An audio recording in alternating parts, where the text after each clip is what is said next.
Perkenalkan, saya Risti Arana Lestari, NPM 18/2040. Bahan bakar nabati merupakan bahan bakar yang terbuat dari tanaman penghasil nabati seperti tanaman yamlung. Tanaman yamlung sendiri merupakan tanaman yang biasanya hidup di hutan ataupun sebagai peneduh di pinggir jalan. Tanaman yamlung dimanfaatkan sebagai bahan bakar nabati atau biodiesel.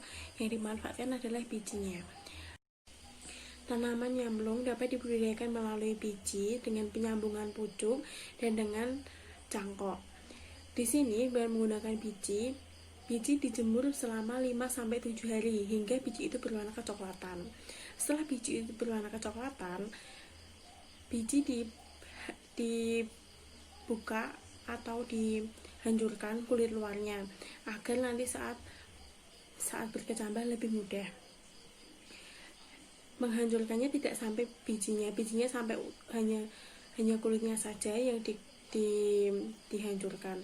Biji tetap utuh. Sembari menunggu bijinya belum siap, kita siapkan tanah dan kompos dengan perbandingan 1:1. Setelah dimasukkan ke dalam polybag, biji diletakkan di dalam polybag yang sudah berisi tanah dan kompos dalam posisi biji lurus, dan disisakan 1/3 dari biji itu sendiri dan tidak semuanya ditutup dengan tanah. Hal ini ditujukan agar kita mengetahui apakah biji itu berhasil disemai atau tidak. Dan biji yang berwarna hijau itu menandakan kalau dia berhasil bertumbuh akar. Namun jika biji itu berwarna merah, berarti itu gagal. Dalam proses penyemaian sendiri, semaian harus ditutupi dengan paranet ataupun dengan sungkup. Hal ini digunakan agar suhu dalam persemaian itu terjaga. Biji yang digunakan harus sehat dan berwarna kuning muda dan tidak lunak. Dalam penyemaian sendiri dilakukan pemeliharaan, yaitu penyiraman dan penyulaman. Penyulaman ini dilakukan pada biji yang tidak tumbuh. Biji yamlung membutuhkan waktu kurang lebih 2 minggu untuk melakukan perkecambahan. Setelah berumur 3-4 bulan, paranet dapat dibuka. Hal ini ditujukan agar benih bibit yamlung ini dapat beradaptasi dengan lingkungan. Setelah paranet dibuka, kita bisa melakukan penyiraman dan ditaburkan pupuk. Penaburan bisa melalui penyiraman ataupun ditaburkan secara langsung. Apabila bibit sudah berumur 6 bulan dan memiliki tinggi 3-40 cm, dapat dilakukan pindah tanam. Pindah tanam di sini dilakukan ke lahan yang lebih luas. Masing-masing jarak antar tanaman yaitu 5x5 meter atau 5x10 meter atau 10x10 meter. Lubang tanam yang digunakan adalah 40x40 cm. Setiap lubang tanam diberikan 3 kg pupuk kandang dan diberikan NPK sebanyak 50 gram per lubang tanam atau per tanaman. Tanaman yamlung sendiri tidak memerlukan perlakuan khusus. Di sini, penyiangan dan pembunan dilakukan hingga tanaman yamlung berumur 2 tahun. Selain dilakukan dengan biji, buah tanaman yamlung dapat dibudidayakan juga menggunakan teknik cangkok. Yang pertama, kita harus memilih batang yang tidak terlalu tua dan tidak terlalu muda.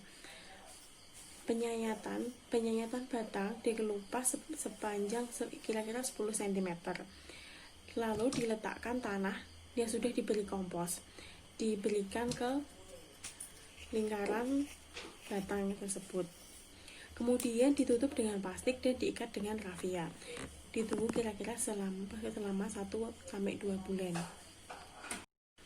Tanaman yamlung akan mulai berbuah pada usia 5 atau 6 tahun. Dan tanaman yamlung akan berbuah pada umur 5-20 tahun. Buah yamlung berbuah 2 kali dalam 1 tahun. Buah yamlung memiliki diameter 2 cm dan berkulit tipis, permukaan licin permukaan licin, tangkai dan memiliki tangkai pendek. Buah yang tua memiliki warna yang hijau dan yang muda memiliki warna kuning ataupun merah. Pemanenan buah nyamplung dilakukan dengan memotong tangkai buah menggunakan galah yang diberi ujungnya pisau, ataupun dibiarkan sampai buah nyamplung itu jatuh ke tanah sendiri dan kemudian diambil. Buah yang telah dipetik kemudian dijemur sehingga mudah dilakukan pengupasan dan dapat diperas digunakan guna mendapatkan minyak biodiesel yang berwarna kuning. Biji nyamplung mengandung 3,3% air dan 71,4% minyak nyamplung. Pengolahan buah nyamplung dapat dilakukan. Yang pertama adalah pengupasan biji dari kulit, kemudian dilakukan perajangan, yang ketiga dilakukan pengeringan dengan panas matahari selama 2 hari, kemudian dilakukan penumbukan. Setelah itu dilakukan pengukusan selama 2 jam, dan kemudian dilakukan pengepresan. Pengepresan di sini dapat dilakukan dengan mesin pres hidrolik manual ataupun mesin pres extruder sistem ulir, di mana minyak yang keluar dari mesin pres berwarna hitam atau gelap karena mengandung kotoran dan kulit dan senyawa kimia berupa alkaloid, fosfatida, karotenoid, dan klorofil. Dari 2,5 kg biji nyamplung kering tanpa kulit dapat dihasilkan 1 liter minyak nyamplung. Degumming merupakan pemisahan getah dan kotoran dari minyak dengan menggunakan larutan asam fosfat 1%. Minyak nyamplung hasil degumming dengan proses sederhana berupa netralisasi dengan NaOH dan dapat menjadi biokarosen sebagai alternatif pengganti minyak tanah yang sangat bermanfaat bagi masyarakat pedesaan. Ini merupakan hasil wawancara saya terhadap pihak Pertamina, pihak ketua kelompok tani, dan pihak kepala desa. Beliau-beliau ini belum mengetahui tentang adanya canangan pemerintah tentang biodiesel dan tanaman apa sih yang menjadi tanaman biodiesel. Yang kedua adalah berbudidaya aren. Aren di sini dapat digunakan sebagai bioetanol. Bioetanol dihasilkan dari lira aren. Lira aren dapat dimanfaatkan sebagai gula jawa ataupun alkohol. Alkohol bisa dimanfaatkan di dunia kesehatan ataupun sebagai minuman keras, yakni arak Bali tua ataupun ciu. Yang dimanfaatkan adalah liranya melalui proses fermentasi. Budidaya aren tidak terlalu sulit. Buah yang dapat digunakan sebagai budidaya ataupun sebagai bakal tanaman yaitu dengan memiliki tingkat kematangan yang cukup, berdaging lunak dan berwarna coklat. Buah aren sendiri memiliki ukuran minimal 4 cm. Bibit yang digunakan sebagai budidaya harus berasal dari buah yang sehat tanpa serangan atau gejala penyakit apapun. Kemudian biji dibelah dan diambil bijinya. Pilih biji yang memiliki ukuran besar dengan warna daging hitam dengan sedikit kecoklatan serta tidak memiliki potensi keriput. Dalam budidaya tanaman aren, biji tidak langsung ditanam pada lahan, tapi harus dilakukan penyemaian terlebih dahulu. Proses penyemaian ini cukup memakan waktu, dikarenakan biji dari tanaman aren sendiri yang begitu keras dan berkulit tebal. Guna mempersingkat waktu persemaian, dapat dilakukan perendaman biji menggunakan HCl dengan kecepatan 95% selama 15-25 menit. Kemudian dilakukan perendaman biji menggunakan air panas yang bersuhu 50 derajat selama 3 menit. Setelah itu dilakukan pengikiran atau pengamplasan biji yang berdekatan dengan embrio. Hal ini ditujukan agar biji lebih cepat untuk keluar tunas dan mudah terpecah.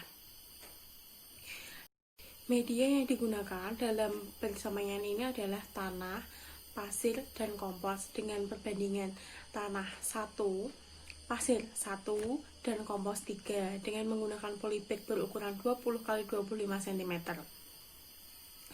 Langkah pertama adalah penyampuran bahan, kemudian dimasukkan ke dalam polybag, disiram terlebih dahulu menggunakan air, lalu ditambahkan biji aren tersebut. Persemaian dilakukan selama 15 bulan. Benih aren siap untuk dipindah tanam setelah memiliki tinggi 40 cm. Dalam persemaian dapat dilakukan perawatan penyiraman, penyiangan, dan penyulaman.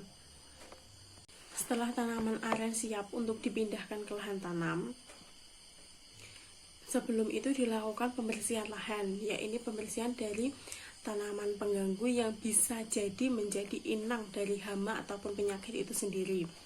Setelah itu dilakukan penggemburan tanah. Penggemburan tanah ini dilakukan dengan cara pembajakan.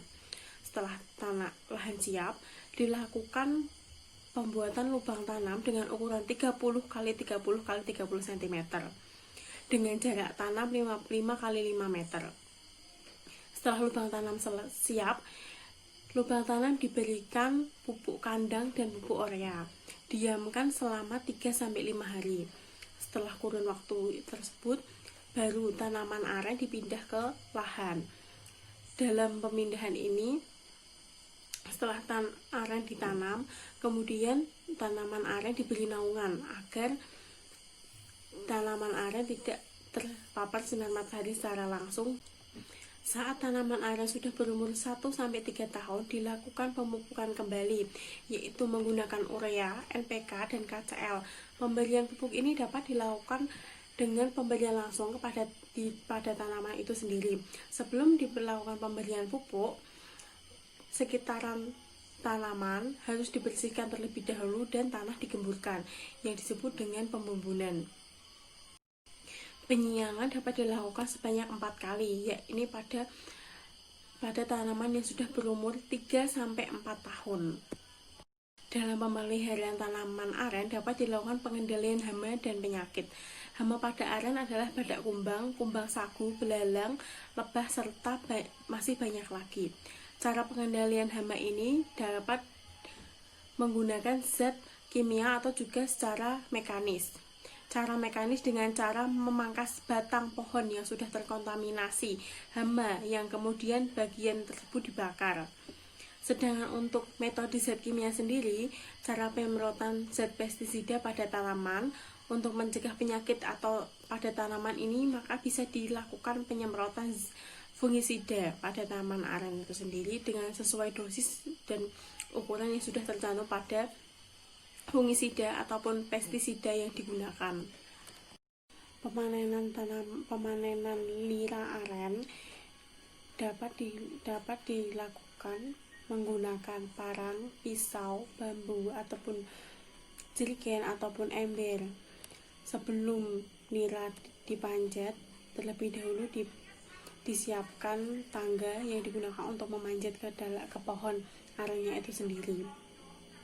Penggunaan parang di sini adalah untuk membersihkan tongkol ataupun bunga dari ijuk. Kemudian pisau digunakan untuk memotong ujung aren. Pemotongan ujung bunga atau tongkol bisa menggunakan parang juga. Sebelum pangkal dipotong, dilakukan pemasangan bambu ataupun ember ataupun jerigen. Bambu, jerigen ataupun ember sendiri digunakan sebagai penampung dari nira aren itu sendiri. Pemasangan ini dilakukan dengan mengikat menggunakan kafia ataupun tambang yang diikatkan di bawah potongan bunga ataupun tongkol tersebut. Sebelum dilakukan penyadapan, ada baiknya tempat yang digunakan untuk wadah nira sendiri dicuci, lalu dikeringkan. Nira aren dihasilkan dari penyadapan tongkol atau tandan, baik dari bunga jantan maupun bunga betina. tandan bunga jantan apabila tepung sarinya sudah banyak yang jatuh di tanah, dapat diartikan sudah menghasilkan nira dalam jumlah dan kualitas yang baik dan banyak. Penyadapan nira dilakukan 2 kali dalam sehari, yakni dalam 24 jam, pagi dan sore hari. Setiap tongkol ataupun tandan bunga jantan dan bunga betina dapat dilakukan penyadapan selama 3-4 bulan sampai tandan mengering. Di bawah luka pada tongkol yang sudah dipotong menggunakan parang ataupun pisau tadi diletakkan ke dalam bambu ataupun jerigen ataupun ember. Bambu ataupun jerigen ataupun ember yang sudah terisi nira dapat diturunkan. Setiap kali penyadapan dapat diperoleh 3-6 liter nira. Setelah itu, tongkol harus diiris tipis kembali untuk membuang jaringan yang mengeras dan tersumbat pembuluh kapilernya. Di bawah irisan baru tersebut diletakkan bambu ataupun jerigen ataupun ember yang bersih. Hal ini dapat dilakukan sampai 3-4 bulan ke depan. Pembuatan bioetanol sendiri dengan penggunaan nira aren dapat dilakukan dengan cara fermentasi. Langkah pertama adalah nira aren disaring, kemudian dimasukkan ke dalam wadah seperti tong yang berwarna biru itu ataupun ember-ember yang memiliki penutup. Nira dimasukkan ke dalam ember, kemudian diberikan yes ataupun ragi untuk menghasilkan alkohol, difermentasi selama 3-5 hari. Hasil fermentasi ini biasanya digunakan untuk sebagai jamu tradisional yang bernama tua ataupun jiu tersebut. Tua ataupun jiu tersebut dapat difermentasi kembali untuk menjadikan kadar alkohol yang lebih tinggi. Kadar alkohol pada fermentasi nira pertama ataupun tua tersebut memiliki kadar 5%. Untuk mendapatkan kadar alkohol yang lebih tinggi yang nantinya akan menjadi bioetanol, dapat dilakukan penyulingan. Untuk penyulingan sendiri dilakukan dengan pemanasan nira dengan suhu 78 sampai 100 derajat Celcius yang akan menghasilkan uap. Uap ditampung menggunakan selang dan dimasukkan ke dalam wadah, dan akan dihasilkan etanol dengan konsentrasi 85-95%. Untuk mendukung program pemerintah tentang bahan bakar nabati yang dihasilkan dari tanaman ataupun tanaman penghasil nabati seperti aren, seperti tanaman nyamplung, jarak pagar, randu, kapuk randu, kemiri sunan, terus bintaro, dapat dilakukan pemahaman ke masyarakat bahwa bioetanol sendiri ataupun biodiesel ataupun bahan bakar nabati ini merupakan bahan bakar yang dapat kita hasilkan sendiri dan dapat memperbaiki ekonomi petani ataupun masyarakat luas dan dapat menstabilkan harga. Diharapkan ke depannya nanti agar bahan bakar nabati ini menjadi solusi dari mahalnya harga bahan bakar dan kelangkaan bahan bakar. Untuk saat ini kita mengimpor bahan bakar baik Pertamina, Solar, ataupun Pertalite, Pertamax itu dari negeri tetangga. Karena di Indonesia sendiri sudah mulai kekurangan bahan bakar yang berasal dari fosil. Untuk saat ini Indonesia sedang mengembangkan bahan bakar nabati ini dan memanfaatkan batu bara sebagai bahan bakar pengganti fosil.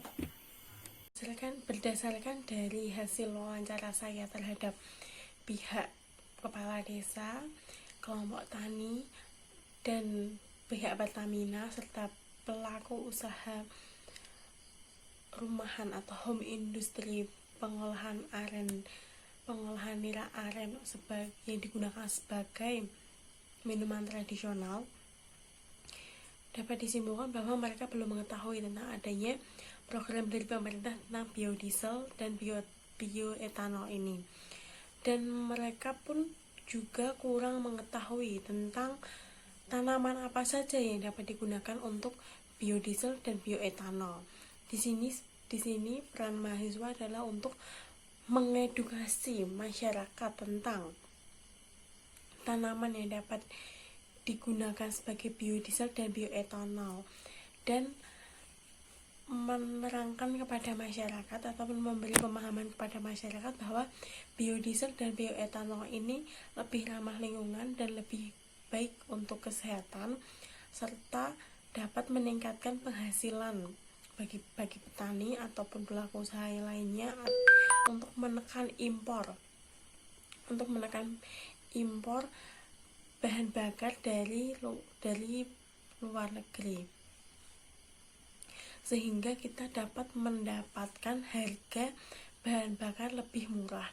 Dan pencanangan pemerintah diharapkan untuk pencapaian target EPT 2050 nanti agar bahan bakar lebih murah daripada harga sekarang, dan dapat terjadinya pemenuhan bahan bakar baik dari listrik ataupun Pertamina ataupun solar yang digunakan untuk industri ataupun rumahan ataupun sebagai kegiatan lainnya, agar terjadi pemerataan dan tidak hanya satu daerah saja yang terpenuhi, tapi semua terpenuhi.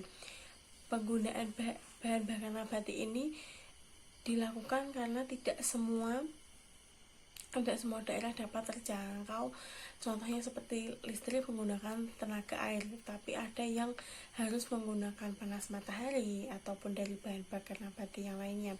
Hal ini ditujukan agar semuanya mendapatkan perlakuan yang sama, sehingga tidak ada satu daerah yang tertinggal ataupun kekurangan energi tersebut.